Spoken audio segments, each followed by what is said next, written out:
El fiscal general de la República dijo que ellos habían solicitado ya 4 veces que lo extraditen a México antes de que el Mayo enviara esta carta al gobierno mexicano, pues solicitando su repatriación.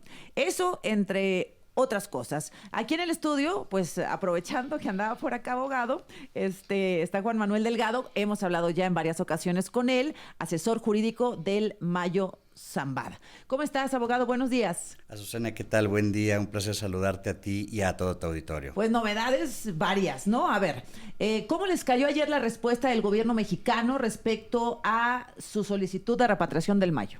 Reveladora. Reveladora en el sentido de que nosotros como asesoría jurídica no teníamos el conocimiento de que el gobierno mexicano había solicitado ya la extradición del señor Ismael Zambada, y a mí no me queda claro si lo solicitaron 4 veces de manera distinta o la misma solicitud ha sido reiterada 4 veces. Sí, en cualquiera de los casos, aquí lo interesante es que la solicitud que realiza el gobierno mexicano de extradición no se contrapone, y al contrario es paralela con la solicitud que nosotros estamos realizando de repatriación por medio de la defensa consular. O sea, esta petición, estas 4 peticiones de extradición del año pasado que dice el fiscal realizó a Estados Unidos, ¿da respuesta a la carta que ustedes enviaron al gobierno mexicano? No da respuesta porque es muy interesante tu pregunta y es válido aclararlo. Son 2 procedimientos distintos, es decir, ¿qué es la extradición? La extradición es un procedimiento por medio del cual un país requiriente, en este caso México, solicita a un país requerido, en este caso Estados Unidos, la extradición, es decir, el traslado de una persona, Ismael Zambada, que cometió delitos en México. La extradición tiene como finalidad que una persona sea puesta a jurisdicción de un territorio porque 2 opciones únicamente, para llevar a cabo un procedimiento penal en su contra o para que cumpla una condena. En cambio, la repatriación, que nosotros estamos solicitando por medio de la defensa consular, es un instrumento humanitario, es un instrumento que se realiza en donde un país solicita a otro la repatriación del señor Ismael Zambada por cuestiones humanitarias. En este caso, por la forma en que fue puesto a disposición de la jurisdicción norteamericana, a palabras del propio fiscal, el doctor Hertz Manero, de manera irregular, de manera ilícita. En ese sentido y con ese solo hecho, se justifica la solicitud de repatriación del señor Ismael Zambada. Ahora, ¿qué es lo que va a pasar? Pues son 2 caminos distintos. Qué interesante. Claro, porque por un lado el gobierno mexicano insistirá en la extradición seguramente, y por otro lado nosotros como asesoría jurídica por supuesto que insistiremos en esta exigencia que realizamos del reconocimiento de derechos del señor Ismael Zambada García. A ver, la diferencia, ustedes pidieron repatriación en la carta, correcto, no extradición. Y bueno, ahora que lo mencionas, abogado, pues hay una diferencia. En la extradición vendría a enfrentar una investigación en México. Claro, ¿no? Un procedimiento cargos, penal, etcétera. Y repatriación, ¿vendría el Mayo Zambada en condiciones de libertad, en condiciones de, no sé, de investigado, pero en libertad? ¿Cómo llegaría acá? Las condiciones en las que llegaría sería la misma porque la repatriación no busca la impunidad. Sin embargo, aunque el fin es el mismo, el procedimiento es distinto y las razones son diferentes. Llegaría, hablando de una hipotética repatriación, las fuerzas del orden público norteamericano tendrían que ponerlo a disposición de las fuerzas del orden público mexicano, en este caso de la Guardia Nacional, de la Policía de Investigación, no sé, de cualquier ente de ese tipo, y estos a su vez lo pondrían a disposición de un juez o del juez de distrito que libró las órdenes de aprehensión. Sin embargo, ¿cuál es la diferencia? La diferencia es que mientras la extradición la solicita el Estado mexicano, La repatriación la solicita el propio señor Ismael Zambada y la vía es distinta. La extradición va a tener una vía judicial. La extradición en algún momento va a ser decidida por un juez de los Estados Unidos. La repatriación es un asunto diplomático en el cual la Secretaría de Relaciones Exteriores tiene que pedir al Departamento de Estado el regreso de un nacional mexicano, es decir, no es una vía judicializada, son completamente distintas. ¿En qué beneficiaría en el proceso a su cliente, abogado, que fuera repatriado y no extraditado? Los fines prácticos jurídicos no habría diferencia, porque la conclusión de ambos sería ser puesto a disposición de un juez de distrito en México que dictó una orden de aprehensión. ¿Sería un tema de percepción?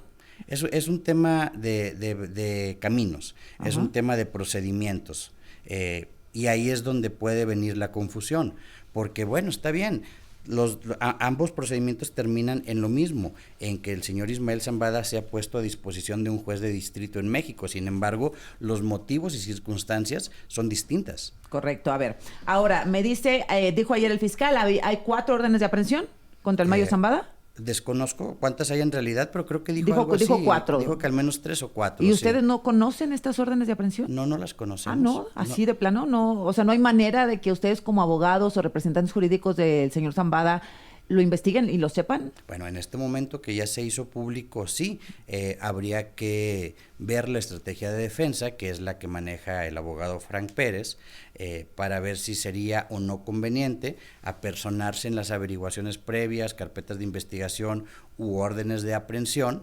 En este caso, la defensa contra una orden de aprehensión, la defensa jurídica y lógica que existe, es o ponerte a disposición para que enfrentes un proceso o promover un juicio de amparo. Entonces, correcto, como hay distintas fases o formas de defender con consecuencias distintas, es algo que no estaría hoy por hoy en la posibilidad de responder. Sin embargo, lo que sí te puedo decir es que lo vamos a analizar. Correcto. Me sorprende que no sepan que hay órdenes de... Nosotros tampoco lo sabíamos. El gobierno lo sabía y ayer un buen compañero periodista en temas de seguridad nos dijo que hay órdenes de aprehensión que datan de finales de los 90, ¿eh? Entonces, sí es un tema ahí en el que se está recargando el gobierno federal, digamos, para pedir que Zambada venga y enfrente a la justicia en México. Claro, y es un tema que México tiene todo el derecho de solicitar a un nacional que está de manera irregular en el extranjero a efecto de que enfrente la justicia mexicana. Por supuesto que sí, es un tema de soberanía nacional. Pero la defensa no sabe de qué van estas órdenes de aprehensión. No sabemos. En lo particular, yo me encargo únicamente del procedimiento de defensa consular. Yo no sé quién se encargaría de realizar amparos o apersonarse en esas averiguaciones previas. Seguramente no sería mi labor. ¿Ni la de Juan Pablo Penilla, su socio? No, de momento no. De momento hasta donde yo conozco, no. Pero tendríamos que hablar con Frank para ver qué es lo que seguiría. Ahora, dice también el fiscal que no ha habido una audiencia de fondo y que no se conocen los cargos que le imputan a su cliente, pero en septiembre hubo una audiencia donde lo señalaron por 17 cargos, abogado. Es correcto, incluso tan son conocidos los cargos que hace unos días el abogado Frank salió a dar una entrevista en donde decía que existen 2 cargos particularmente que no ameritan la pena de muerte y que si en algún momento el gobierno norteamericano, porque esto es un asunto hipotético, pusiera sobre la mesa que el señor Ismael se declarara culpable de esos cargos, pues tomarían ese camino siempre y cuando se realice una negociación que especifique que no se va a aplicar la pena de muerte. Es decir, de los 17 cargos que enfrenta el Mayo Zambada, 15 podrían derivar en la pena de muerte. Correcto. 2 de ellos no. Correcto. Y de esos 2, él puede declararse culpable como estrategia para evitar la pena de muerte. ¿Cuáles son esos 2 cargos que lo eximen de la pena de muerte? De momento no lo recuerdo. ¿Ustedes hablan seguido con Frank Pérez, con el abogado? Sí, hay coordinación. ¿Qué les dijo de lo que pasó ayer en Palacio Nacional? No he tenido impresiones de eso. Seguramente la siguiente vez que lo vea en persona platicaremos ampliamente. Para concluir este tema de la repatriación y la extradición, ¿ustedes esperarían una respuesta concreta a la carta enviada hace unos días por su cliente? Correcto. Esperaríamos una respuesta formal, por escrito. Ayer fuimos notificados por parte del Consulado de Nueva York que están realizando ya los trámites en Manhattan para apersonarse y asistir de manera directa al señor Ismael Zambada. Ese es solamente uno de los puntos que solicitamos en la carta, pero está, en vías de cumplimiento. O sea, se van a reunir gente del consulado de Nueva York con su cliente. Es correcto. A ver, ¿me cuenta ahora que regresemos? Entonces, continúa aquí en el estudio Juan Manuel Delgado, abogado, asesor jurídico del Mayo Zambada. Abogado, justo a la presidenta le han preguntado sobre el caso de su cliente. ¿Lo escuchamos juntos? Gracias.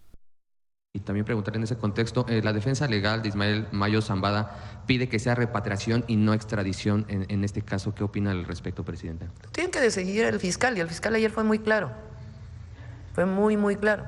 Entonces, es la fiscalía quien lo decide. Y también preguntarle...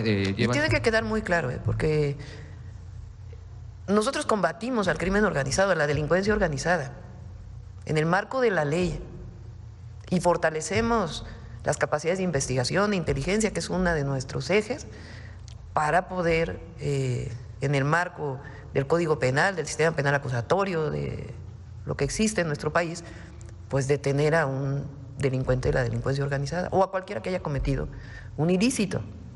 La discusión aquí no es si alguien está defendiendo a una persona o no, porque no es el caso. Lo que estamos planteando es que todo tiene que ser en el marco de la ley. Nosotros buscamos siempre en el marco de la Constitución y de las leyes. Y buscamos siempre cumplir con todo ello. Entonces, eso es lo que estamos planteando. Nosotros tampoco queremos que llegue fentanilo a Estados Unidos, ni que llegue a México, ni que llegue a ningún lugar de manera ilegal. Nosotros buscamos que disminuyan los homicidios y todos los delitos de alto impacto en nuestro país. Bueno, es lo que responde la presidenta, abogado, justo de lo que hablábamos, extradición, repatriación. Claro, creo que la pregunta del reportero está un poco descontextualizada y es válido aclararlo. No es que la defensa quiera una figura en vez de la otra, es que esta defensa no tiene ninguna injerencia en la extradición, insisto.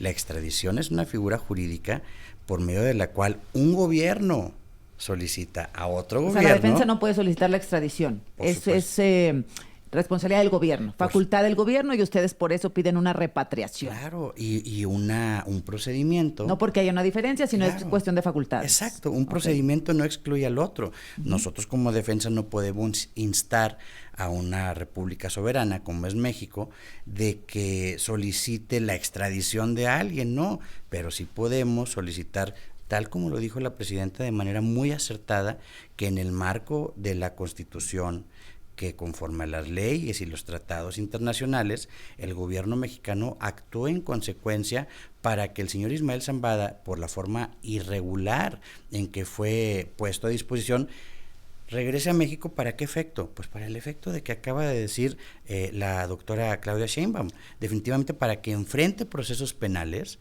y para que si hay algún cargo que tenga que pagar, que tenga que afrontar, que tenga que enfrentar, se haga. A ver, digamos, a ver si este escenario es posible, abogado Juan Manuel Delgado. Digamos que regresan al Mayo Zambada a México, se investiga, se detiene, etcétera, y luego formalmente Estados Unidos solicita su extradición.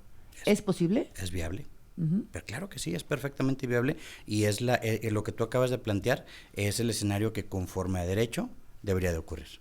Eso es lo que debería de pasar. Cuando usted habla de la manera ilegal en que fue detenido, ¿qué pruebas hay de esto, abogado? Pues podríamos únicamente parafrasear y basarnos en lo que ayer dijo el fiscal general, el doctor Gertz Manero, en el sentido del reconocimiento de que el señor Ismael Zambada fue llevado de manera ilícita a los Estados Unidos, tanto que ese traslado o ese hecho originó la apertura de una carpeta de investigación, según ayer mismo lo dijo. Entonces, ese solo hecho, esa sola presunción, ese solo reconocimiento, más la declaración del señor Ismael Zambada que hizo por escrito en el sentido de que fue coaccionado para llegar a los Estados Unidos y engañado, es decir, en contra de su voluntad, pues configura al menos la presunción de la comisión de un hecho ilícito que justifica la repatriación del señor Ismael. Se habla mucho porque, bueno, pues es un tema que es jurídico, pero también es político. Se ha hablado mucho de la relación de los asesores jurídicos del Mayo, específicamente de Juan Pablo Penilla, con la gente de Morena, con políticos de Morena, y se ha señalado también muchísimo una posible relación del gobierno anterior y este gobierno con el cártel de Sinaloa, abogado. Correcto. Sobre las relaciones del gobierno con un cártel, no es materia mía opinar. Yo no tengo ninguna prueba, es más, yo creo firmemente en las instituciones, creo firmemente en el Estado de Derecho y creo firmemente que en ninguno de los tres poderes de la Unión existe una corrupción o colusión de ese tipo. Yo no lo creo, es una opinión personal. Y por el otro lado, de la posible o no relación que el licenciado Penilla pudiese tener con personas vinculadas a la clase política, pues yo debo de decir que ese no es el tema jurídico. El tema central de lo que se pide es la exigencia y la aplicación de un derecho. No tendría tampoco nada que opinar, porque se trata de desviar un tema jurídico-político a un tema sensacionalista de especulación. Entonces, es un tema en el cual yo no tengo nada que decir. Y sin embargo, en la carta, el Mayo Zambada menciona a un morenista, al gobernador Rubén Rocha Moya. Si le damos crédito al tema del secuestro, bueno, en la carta primera, si le damos crédito, pues, a que lo secuestró su ahijado, uno de los chapitos, ¿por qué no darle crédito al señalamiento que hace respecto al gobernador Rubén Rocha Moya?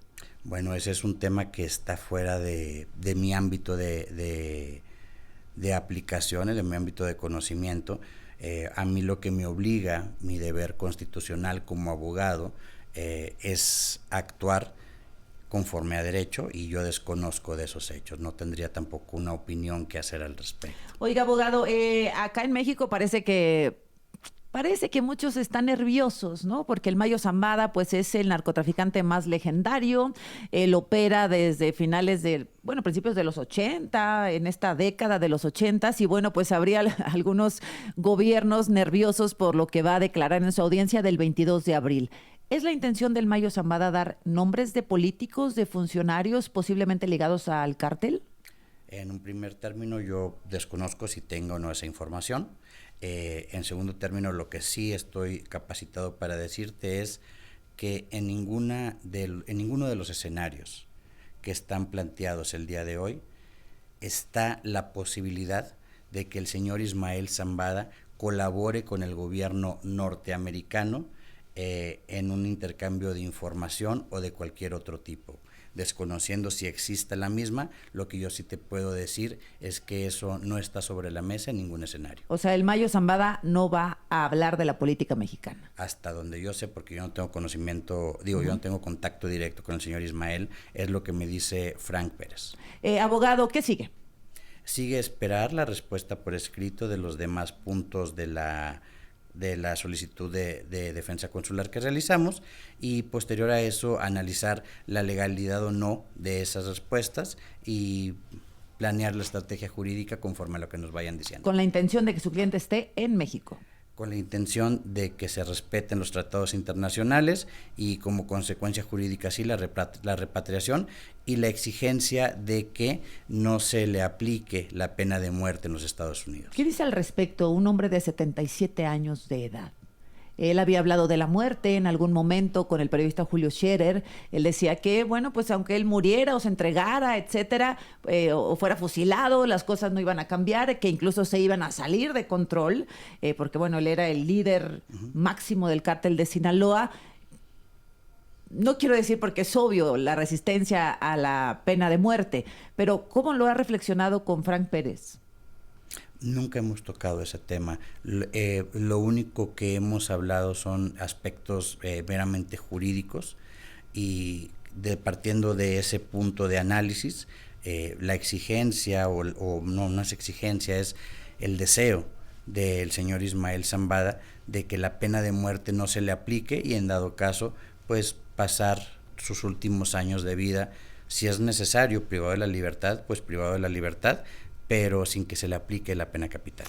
¿Podría suceder lo que pasó con el general Cienfuegos? Que regresó a México, prometieron investigarlo y luego lo dejaron en libertad. Pues... ¿También es un escenario que ustedes ven como posibilidad? Es un escenario Desconozco honestamente cómo fue la repatriación del general Cienfuegos, desconozco el asunto, no sé si sea similar jurídicamente o no, pero yo confío, como te digo, en las instituciones, en el Estado de Derecho, y creo que conforme a esto, el señor Ismael Zambada debe de ser repatriado. ¿Cómo está Juan Pablo Penilla? Envuelto en la polémica, el abogado señalado pues de tener relaciones con Morena, muchísimas fotografías, de estar en la defensa, en la asesoría jurídica del Mayo Zambada y de haber estado involucrado con el Z40, Penilla, ¿o ese es un caso suyo? Este es un caso unitario mío. De los dos. De usted. Mío. Ajá. En algún momento Juan Pablo estuvo en la defensa, pero desde el año 2016 yo soy defensor del señor Miguel Ángel Treviño Morales, quien por cierto está comprobado jurídicamente que no es el Z40. A ver, explíqueme. Claro. Cuando detienen al señor Miguel Ángel Treviño Morales en el 2013, se le acusa y se le cumplimentan más de 10 órdenes de aprehensión, por medio de las cuales se le acusaba de pertenecer a una organización conocida como los Zetas, el Cártel del Golfo, ¿sí?, la compañía, de ser líder de la misma, y en esas acusaciones, en más de 10, desfilaron diversos testigos protegidos. Todos estos testigos protegidos describieron a una persona que ellos conocieron como el Z40. Las descripciones físicas que ellos dan son completamente distintas a las de la persona que es detenida, e incluso varios de ellos, al tenerlo a la vista, dicen, pues yo sí conocía al Z40, pero esa persona que está ahí no es. O sea, ¿el Z40 detenido no es el Z40? ¿El Z40 está libre? El Z40 no está detenido porque el señor, la persona que sí, está detenido, claro, es Miguel Ángel Treviño Morales. Y si está libre o no, bueno. ¿Es pues, un homónimo? Es trabajo de la Fiscalía, y efectivamente existe un caso de homonimia. Hay características secundarias muy concretas. A ver, aguánteme y ya me describe esto y lo dejo ir. Por quedarse acá solamente para que nos haga un resumen de esto que nos dice del Z40, uno de los líderes de los Zetas, que sigue libre porque usted me dice que la persona que está en prisión no es el Z40, y así lo han confirmado algunos jueces incluso. Claro, sí, como te digo, no es una apreciación subjetiva. Ajá. O que yo diga él no es. La realidad aquí es que con las pruebas aportadas por la Fiscalía, ojo, por la propia Fiscalía, no son pruebas propias, se comprobó que sí existe una persona de nombre Miguel Treviño Morales, con un alias Z40, que sí es líder, era líder, o ignoro, de una organización criminal, pero la persona que está detenida no es él. Punto. Perdón, la pregunta obvia, ¿y por qué sigue detenido? Bueno, sigue detenido porque imagínate que hubo más de 10 procesos penales federales que se instruyeron en su contra, los cuales uno a uno se han ido desvirtuando, y a la fecha, el día de hoy, te sorprendería saber que no existe ningún proceso, averiguación previa, carpeta de investigación o similar en la cual se acuse a la persona que está aquí detenida en México de delincuencia organizada. Él sigue detenido porque está sometido a 2 procedimientos de extradición en los cuales se ejerce defensa. La defensa es un derecho axiológicamente superior a cualquier otro. Entonces, ¿por qué se ha alargado la extradición del señor Miguel Ángel Treviño Morales? Pues porque nosotros nos hemos tardado 10 años que en poder recabar todas las pruebas que la propia Fiscalía nos otorgó para comprobar que él no es la persona que es el Z40, y de ahí que en extradición, bueno, o ante la extradición, se esté haciendo y se haga valer ese ejercicio de defensa. De ahí que se haya prolongado. Abogado, muchas gracias por estar aquí. Al contrario. Gracias, buenos días. El abogado Juan Manuel Delgado.